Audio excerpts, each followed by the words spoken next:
هذا هو كتاب الله بيمين، وهذا هو الدستور بشمال.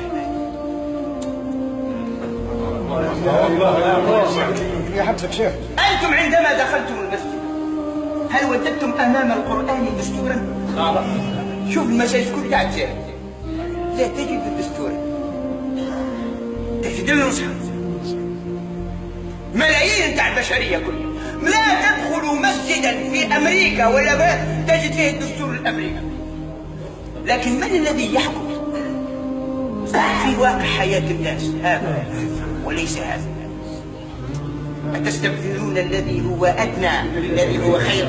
اهبطوا مصرا فإن لكم ما سألتم وضربت عليكم الذلة والمسكنة. هذا في ذلة ومسكنة. هذا كتاب الله وهذا هو الدستور الجزائري. المفروض هذا الدستور لا بد أن يوزن بكتاب الله. ما فيه موافق لكتاب الله يؤخذ، وما فيه ضد كتاب الله يرفض ويركل ولا يسمح به. هذا هو الدستور. احنا هذا هو الدستور. وإن كان لنا كلمة الدستور ما نقولهاش هذه قرآن، أنا ما نسميهش دستور. هذا فوق قوانين البشرية كلها، لا يأتيه الباطل من بين يديه ولا من خلفه. هذا الكتاب ما من شيء حرمه الله، وجاء العلم الطب وأثبت أن فيه فائدة. ما حرمه الله في كتابه الطب والعلم، والعلمانيون الأطباء أثبتوا أن فيه. قل صدق الله ومن أصدق من الله حديثا. ها وعد حب نقرأ عليكم مادة مادة.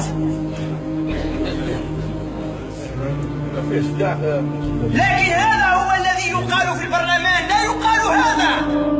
حتى الأحزاب الإسلامية لا ترفع المصحف، تستحيل. قلنا الإسلام يقول ممنوعة. قانون الانتخابات تبدي الانتخاب ما تذكرش الآية والحديث، انت راك تخاطب في جيل واحد آخر.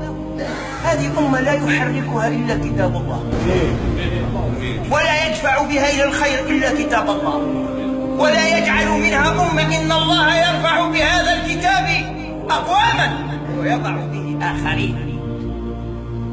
أتستبدلون الذي هو أدنى بالذي هو خير؟ الإمام عندما يتحدث عن القرآن أيستطيع أي إمام الآن أن يذهب إلى رئيس الجمهورية ويقول له حكم فينا كتاب الله، حكم فينا كتاب الله؟ أيستطيع أي داعي الآن يقول ها هو كتاب الله والويل لكم ومن يكفر به من الأحزاب فالنار موعده؟ مش أنا اللي قلتها، ربي سبحانه وتعالى.